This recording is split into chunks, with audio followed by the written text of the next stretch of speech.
আছো long live হৰহন্ত জিন্দাবাদ বিভাগ আঞ্চলিক ছাত্ৰ জিন্দাবাদ পিজি ৰোড নিৰ্মাণ কাৰ্য অতি শীঘ্ৰে উপ নিৰ্মাণ বিভাগ হাই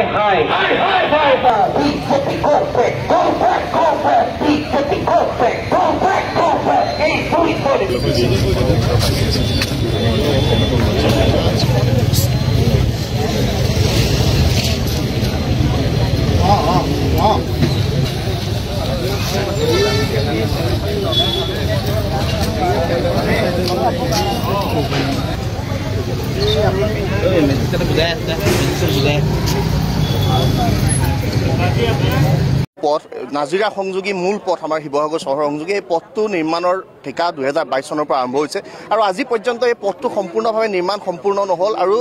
পথটো পুনৰ নিৰ্মাণ কৰা আছিলতে যিবিলাক প্ৰয়োজনীয় মেৰামতি যাৰ জৰিয়তে গাঁত-চাতবিলাক পুতি ইয়াত পানী জমা নোহোৱাৰ ব্যৱস্থা কৰি জনসাধাৰণে সুচলভাৱে যাতায়াত কৰিব নোৱাৰা এটা ব্যৱস্থাই পথটোত সৃষ্টি হৈছে আৰু এই সন্দৰ্ভত আমি জিলা আয়ুক্তক বিগত পষেকত আমি এখন দাবী পত্ৰ প্ৰদান কৰি তাৎক্ষণিকভাৱে এই পথটো যাতে মেৰামতিৰ ব্যৱস্থা কৰি দিয়ে জনসাধাৰণে সুচলভাৱে যাতায়াত কৰিব পাৰে তেনেকুৱা ব্যৱস্থা কৰিবৰ কাৰণে আমি দাবী জনাইছিলোঁ কিন্তু এই লোক নিৰ্মাণ যিটো বিভাগ আছে এই বিভাগটো আসলে কোনো তেওঁলোকৰ দায়িত্ব নাই জনসাধাৰণে দুৰ্ভোগ ভুগি আছে যাতনা ভুগি থাকিব লগা হৈছে এই স্থানে যাতায়াত কৰা প্ৰত্যেকগৰাকী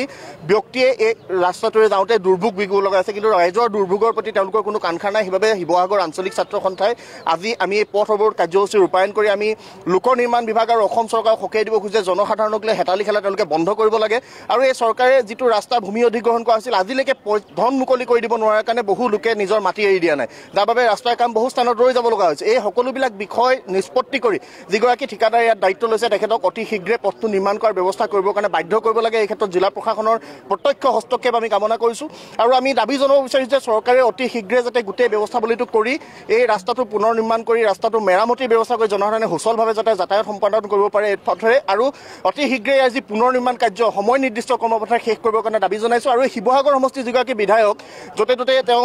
চৰ চাপৰি অঞ্চলৰ বিভিন্ন উন্নয়নৰ কাম কাজৰ কথা কৈ পেলাই ঘূৰি থাকে সেইগৰাকী বিধায়কে অসমীয়া মানুহৰ অসমীয়া ঠিকাদাৰক ৰঙাচকু দেখুৱাব পাৰে কিন্তু এই ৰাস্তাটো বনাই থকা প্ৰতিষ্ঠানৰ বিৰুদ্ধে কিন্তু তেওঁ নিমাত আৰু এই চহৰৰ মূল পথ এই পথটোৰ ক্ষেত্ৰত তেওঁ নিমাত হৈ আছে এইবাবে আমি সকলোকে সকীয়াই দিছোঁ যে জনসাধাৰণক লৈ হেতালি খেলা বন্ধ কৰক জনসাধাৰণে সুচল যাতায়াত পাব লাগিব আৰু আহিব লগা দিনত ইয়াতকৈ কঠোৰ গণতান্ত্ৰিক আন্দোলনৰ কাৰ্যসূচী আমি গ্ৰহণ কৰিবৰ কাৰণে বাধ্য হ'ম যদিহে অতি শীঘ্ৰে পথ নিৰ্মাণ নহয় লোক